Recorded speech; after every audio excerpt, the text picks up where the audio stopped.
There comes a moment in life when the world feels quieter. The laughter that once echoed down the hallway is gone. The phone calls come less often. The kitchen table, once crowded with family, now sits still, with one chair pulled out and no one sitting across from you. And in that quiet, a question begins to stir. What do I do now? Hello and welcome to Elder Wisdom and Strength. Today I want to share a story that reaches deep into the heart of what it means to age. Not just in years, but in solitude. Because for many of us, growing older doesn't just bring wrinkles or slower steps.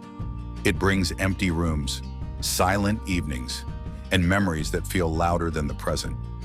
This is the story of Mark Thompson, a 62-year-old man who, like so many, entered his later years with a quiet kind of loss. He didn't lose everything all at once. That's not how it usually happens. Instead, it came gradually, like autumn leaves falling, one at a time. First his job, then his daily routine, then the familiar comfort of his wife's voice. His children grew up, moved away, got busy. They still loved him, yes, but life had other plans for them. And before he knew it, Mark found himself sitting alone on the edge of his bed asking, "Is this it?" But what makes Mark's story powerful isn't just the pain of his loneliness. It's what he chose to do with it. Because aging alone is one of the most profound emotional challenges a person can face. Yet within that challenge lies a hidden strength, a chance to reflect, rebuild, and reimagine what companionship, meaning, and fulfillment can look like, even if you're the only one left at the dinner table. This video isn't about sorrow, it's about truth, about learning to live deeply, even when the world gets quiet. It's for anyone who's ever looked out the window at dusk and felt the ache of missing someone who used to sit beside them. For anyone who's ever turned off the television just to listen to the silence and wondered what comes next.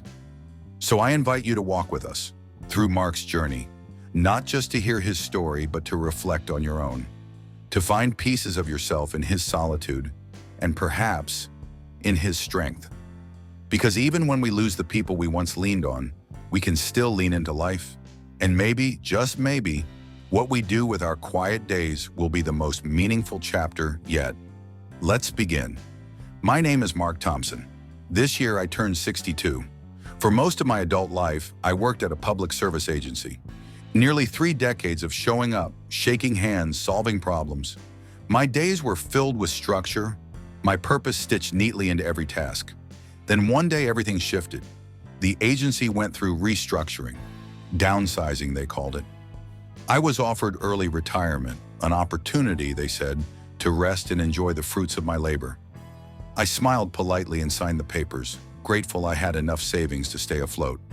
But no one prepares you for what happens after the clock stops ticking. At first, retirement felt like a well-earned pause. No alarm clocks, no meetings. I caught up on books, I tended the garden, I sat on the porch watching the wind stir the trees. But soon the hours stretched out longer than I knew what to do with. The quiet, once a welcome guest, settled into every room like a heavy fog. Years ago, my home was a place of life. My wife, Anne, brought warmth to every corner. Our kids, Adam and Eva, filled the air with laughter, the stomp of little feet, the chaos of growing up. But time moved on. Anne passed away after a long illness. Peaceful, yes, but still too soon. Adam moved north with his wife. Eva lives several states away. They have jobs, children, mortgages, calendars full of obligations. I don't blame them. That's life. Still, I often find myself in a house that feels too big for one person. The rooms echo, the couch cushions barely shift, and at night the silence crawls beneath the door like a cold draft I can't block out. One evening, I was sitting in the living room, television flickering in the background, but offering no company. The phone rang. It was Adam. "Hey, Dad, are you home alone tonight?" He sounded rushed, breathless. "Kate and I were hoping to swing by, but something came up at work." I smiled through the phone. "It's okay, son. I'm doing fine." He thanked me, said he'd try again soon. And just like that, the call ended. I sat there holding the phone, the dial tone humming in my hand. The truth, I wasn't fine. Not angry, not bitter, just invisible. I once had a place where I was needed, where my name meant something. Now the world kept spinning, but I had stepped off the carousel. And in those moments, when the walls seem to breathe and the silence speaks louder than memory, you begin to wonder if anyone still sees you, if you still matter. That's the strange thing about growing older. You don't always lose everything at once. You just lose pieces of what made you feel alive, until you wake up one morning and realize how far you've drifted from the life you used to know. But that realization was only the beginning. It was the kind of morning that looked ordinary from the outside, sky overcast, the kettle whistling in the kitchen. But something was stirring inside me, a restlessness I couldn't name, like an itch beneath the skin of my routine. That's when I heard a knock at the door. It was Mr. Lewis, my neighbor for over 20 years. A kind man, a bit stooped in posture, but always quick with a story or a smile. We'd exchange pleasantries over fences and driveways, but this time, he asked if I had a few minutes to chat. We sat on the porch, 2 cups of tea steaming between us. He glanced at me, then out across the street. "You live alone now, right?" I nodded, not trusting my voice to say more. He sighed and leaned back in his chair. "Same here. My wife passed last winter. Kids are all over the country. I know what it's like. The quiet, the long afternoons, the meals for one." His words landed like a soft thud in my chest. I hadn't realized how badly I needed someone to say it aloud. Loneliness is strange. It doesn't always look like sadness. Sometimes it's just the absence of witness. No one to laugh with you when the toast burns. No one to ask if you've eaten. Just you and the clock. "I think about the future a lot these days," Mr. Lewis continued. "What happens if I fall? If I get sick? If one day I don't wake up? Who would even know?" Those words struck a chord. Not because I hadn't thought them, but because I'd never dared to voice them.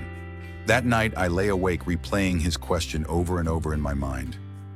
If the day comes when it's really just you, what will you do? The ceiling above me offered no answers, just shadow and stillness. And yet something shifted. A quiet urgency stirred beneath the sadness. Not fear exactly, something deeper. The kind of unease that tells you a change is coming, or at least that one is needed. A few days later, I invited Mr. Lewis for a walk through the local park. We ambled slowly, 2 older men moving like autumn leaves drifting in the breeze, unhurried yet deliberate. As we sat on a bench watching children play in the distance, I turned to him and said, "I've been thinking about what you asked, about being truly alone one day." He nodded, his eyes fixed on the horizon. "Yeah, me too. That's why we need to prepare, not just with money or meals, but with meaning. Something to hold on to when the phone stops ringing." That moment became the beginning of something new. Because sometimes all it takes is one honest question, spoken out loud, to shift you from waiting to living. A few days later, the front door creaked open. Eva was home. She'd called the night before, said she could stop by with her daughter for a quick visit. I was thrilled, more excited than I let on. I spent the evening preparing, swept the floors, dusted the windowsills, cooked her childhood favorites, meatloaf with rosemary, sweet corn mashed just right. I even put on a shirt I hadn't worn in a while. When she arrived, the house felt momentarily alive again. Her daughter ran in giggling, shoes squeaking on the tile. Eva smiled and gave me a quick hug, still holding her phone in one hand. "Dad, I only have a bit of time," she said, setting down her purse. "Work's been crazy and I've got to pick up Ryan from daycare in an hour." My smile froze for a second, but I nodded. "I'm just glad you came," I said, quietly tucking away my expectations. She sat for a moment, eating a few bites of the food I'd made. She complimented it out of politeness. I could tell. Her mind was elsewhere. Her eyes flicked toward her phone every few minutes. I tried to start a real conversation, something meaningful. Asked her how she was coping with the stress, if she'd taken any time for herself. She nodded vaguely and gave the usual, "You know how it is," kind of answer. 15 minutes. That was all. She kissed me on the cheek, gathered her daughter, and stood by the door. "Take care, Dad. I'll try to call this week." And then she was gone. A flash of movement, a swirl of perfume in the hallway, the clink of the doorknob. I stood by the window as their car drove off, watching the taillights disappear down the street. The silence returned like an old coat I had no choice but to wear. That night I lay in bed, the ceiling fan spinning above me like a slow clock. My chest felt hollow, but I couldn't name what hurt more, the brevity of the visit or how much I had looked forward to it. I understood, of course. Eva had her own life, children, responsibilities, 1,000 spinning plates. Still, part of me hoped for more, not out of entitlement, but out of longing, for connection, for the feeling of being needed again. I thought back to Mr. Lewis's words. If the day comes when it's really just you, maybe that day had already arrived. It's a strange thing to be loved by someone who simply doesn't have the time, not because they don't care, but because life has a way of sweeping even the most caring hearts into the current. And in that moment, I realized something painful but true. Sometimes love and loneliness live in the same house. After that visit from Eva, something inside me shifted. Not in a dramatic, cinematic way.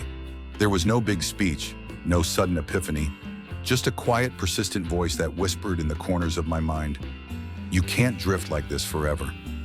I looked around my house, the neatly arranged books, the photos on the wall, the ticking of a clock that no longer marked anything urgent. It struck me. I had created a life of waiting, waiting for visits, waiting for calls, waiting for something to change. But waiting wasn't a plan, it was a slow surrender. So I started small. The first thing I did was sit down at my dining table. Not to eat, but to calculate. Finances, expenses, what I had, what I might need. I opened drawers, sorted through receipts, insurance papers, medical notes. It wasn't glamorous, but it was grounding. I wrote down everything, monthly bills, potential health costs, what it would take to keep the lights on, put food on the table, cover care if I ever needed it. It wasn't fear that drove me, it was clarity. Because being old and alone without a plan, that's not just difficult, it's dangerous. Next came movement. I realized I had been living like the furniture around me. Still, settled, slightly dusty. I didn't want that anymore. So one morning I laced up my walking shoes, the ones I'd nearly forgotten I owned, and stepped outside. The park was just a few blocks away. I walked slowly at first. A few minutes in, my knees complained.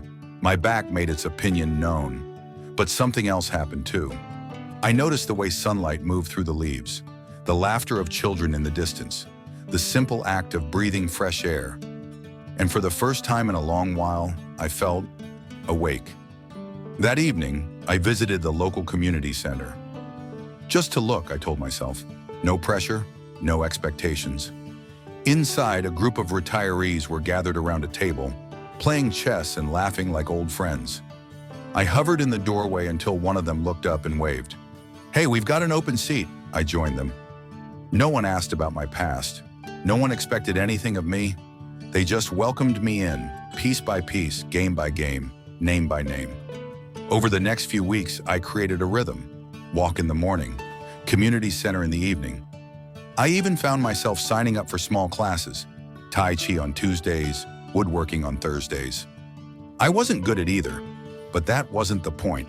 The point was, I was no longer waiting. I was rebuilding. Brick by brick, step by step.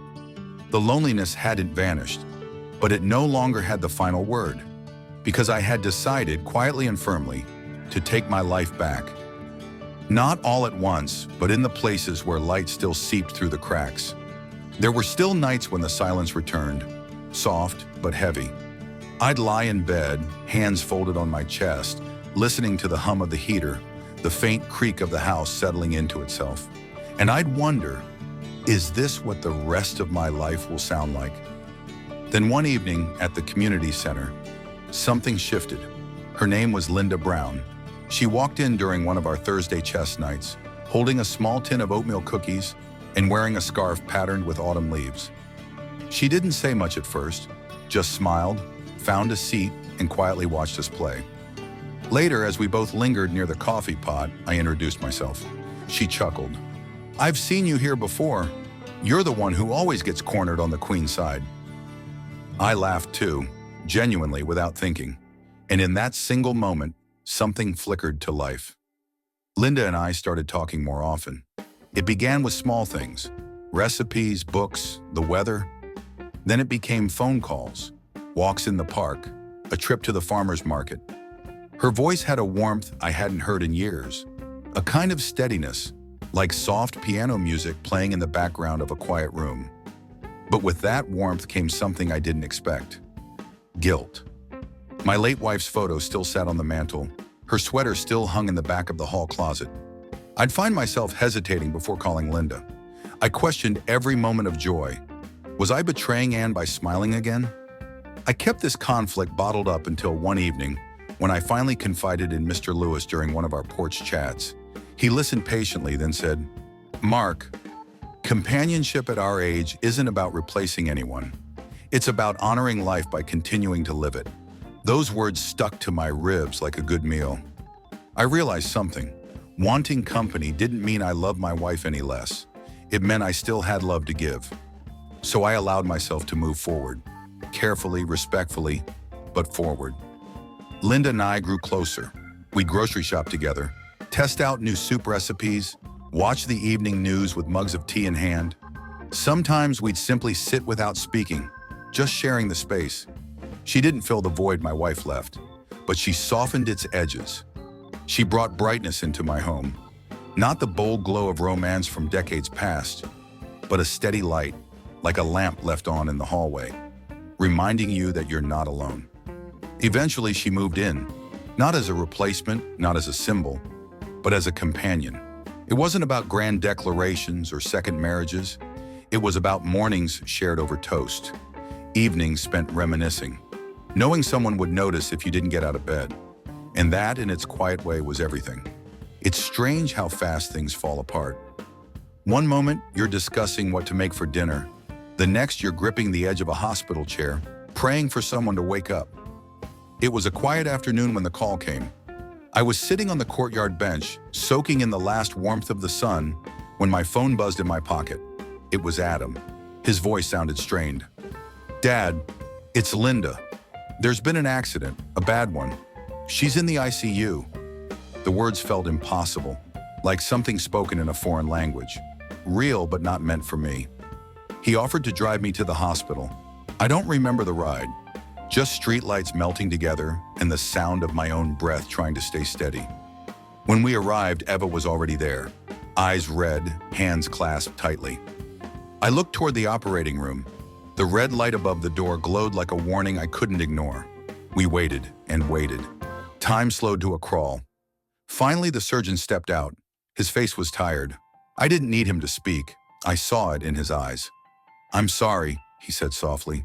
"She may not have much time." My knees buckled. Adam caught me before I hit the ground. Moments later, Linda was wheeled into the hallway on a gurney. Tubes, monitors, her skin pale, too still. I rushed to her side. "Linda," I whispered. "It's me. I'm here." Her eyes fluttered. She couldn't speak, but I saw recognition in her gaze. I took her hand. It felt fragile, like fine glass, and held it tightly. I leaned in. "You promised we'd have more time, just a little more. Please." A single tear slid down her cheek. Her lips moved. No sound came, but I saw them form two words: "Live well." That night she slipped away. No dramatic moment. No last breath drawn for the cameras. Just a soft, quiet exit, like a candle being gently blown out. Back at the assisted living home, the walls felt too wide again. The coffee tasted dull, the bed too big. Even with friends around me, I carried a silence that no one else could hear. Adam and Eva came more often after that. They brought the grandkids, tried to fill the space with laughter. I was grateful. I smiled. I told them I was fine. But inside, I had returned to the beginning. Another chair was empty. Another name I whispered at night with no answer. And yet, I knew this pain. I had met it before, with Anne, now with Linda. Each time it carves something out of you, but it also leaves behind something softer, a gentleness, a reverence, a deeper understanding of love. Because to grieve is to have loved deeply. And though Linda was gone, her kindness lived on, in the way I folded her blanket, in the warmth that lingered in our home, in the quiet memory of someone who made the silence bearable. The days that followed Linda's passing blurred together like watercolor in the rain. I moved through routines, but something inside had shifted. Not broken, just quieter. Like a room where someone used to laugh, and now only memory remains. But grief is a peculiar guest. It doesn't leave when you ask it to. It lingers, changes shape, and eventually, it softens. One morning, I saw a new resident at the facility, an older man, hunched at the shoulders, eyes darting nervously. He stood near the elevator, unsure of where to go or what to do. His suitcase looked untouched, like he hadn't even unpacked hope yet. I saw myself in him, the version of me who first walked through these halls, lost, guarded, hollow. So I approached him, no big gesture, just a hand on his shoulder and a quiet offer. "Would you like to take a walk around the courtyard?" He looked up, surprised. Then he nodded. We walked in silence. Two strangers sharing something unspoken. And in that silence, I realized something Linda had once tried to teach me. Sometimes healing begins not in grand acts, but in simple presence. That evening, as I sat in my room, her image returned. Not as a painful echo, but as a warmth. Her voice, her smile, the way she always kept lemon slices in the fridge. They hadn't disappeared. They had simply moved from the world outside me to the world within. Grief hadn't left. It never truly does. But it no longer ruled me. Instead, it had folded itself into the fabric of who I'd become. I began to reflect, not just on loss, but on aging itself. We don't grow old the way people think. It doesn't happen in slow, even steps. It comes in sudden jolts. One day you rise from bed and something aches that didn't before. You forget names you once knew by heart. You're called sir or ma'am by people who look like children. And somewhere between birthdays, you realize that youth has quietly packed its bags and slipped out the back door. And yet, getting older isn't just about what you lose. It's about what you finally see. You stop chasing approval. You speak less, but with more care. You learn that peace isn't found in perfection. It's found in presence, in sitting with pain without needing to fix it, in holding someone's hand without knowing what to say. Aging teaches you that love isn't always loud. Sometimes it's the quietest thing in the room, a chair pulled out for someone, a shared walk, a memory folded neatly in the heart. So if you're walking this path, if your life looks emptier than you imagined it would at this age, know this: you are not alone in your loneliness. And sometimes simply reaching out, offering your time, your stories, your listening ear, is the beginning of something more profound than we can measure. Not a cure for sadness, but a balm, a beginning. If you've made it to this point in the story, perhaps something in Mark's journey felt familiar. Maybe you too have felt the quiet press of an empty room. Maybe you've lost someone who made the silence feel less sharp. Or maybe you're simply wondering what comes next, now that the people you once cared for have their own lives far from yours. Here's what I want to tell you. There is no one right way to grow old, no perfect path, no checklist that guarantees comfort or companionship. But there are choices, gentle, powerful ones. You can prepare, financially, emotionally, practically. You can reach out, build community in small ways, even if it starts with just one smile across the park bench. You can give yourself permission to grieve, to heal, and, yes, to love again. Because growing older doesn't mean your story is closing. It means the chapters are quieter, but no less important. If you find yourself alone in this season of life, don't believe the lie that your best days are behind you. Some of the most meaningful connections happen not in youth, but in stillness. Not in crowded rooms, but in quiet conversations. Not in grand adventures, but in the steady presence of someone who truly listens. And if you've lost someone, if your heart is carrying an empty chair, an unanswered question, a goodbye you didn't get to say, know this: their presence may be gone, but the love remains. You carry it in the way you offer kindness, in the way you remember their laughter, in the choices you make to live well, even now. Mark's story is not unique. It's quietly universal, and in that universality, we find comfort. Because if one man can find peace after loss, so can you.